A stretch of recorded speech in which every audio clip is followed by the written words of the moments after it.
Netherlands is an interesting example because we actually don't have very many IB schools in the Netherlands. We only have about 10 IB schools in the Netherlands. It's quite small. And I think part of the reason for that is that the Netherlands already has quite a flexible education system.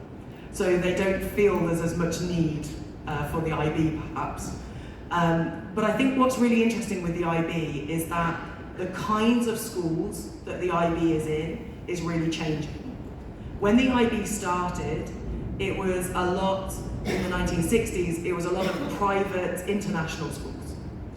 But over the last 50 years, it's increasingly been in more diverse schools. And over 50%, so over half of IB schools around the world now are state-funded public high schools. So that's been a real shift over particularly the last 20 years. And so we have particular projects where we work with groups of schools.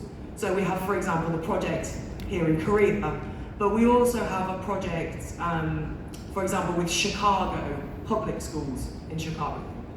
And so there are 100 IB programs in public schools in Chicago, working particularly with kind of financially and socially disadvantaged students in Chicago. So that's a really interesting project in terms of 100 schools that you perhaps wouldn't traditionally think of as IB schools, public schools in deprived parts of Chicago. So I think the key thing I would say really is that IB is in all different kinds of schools around the world.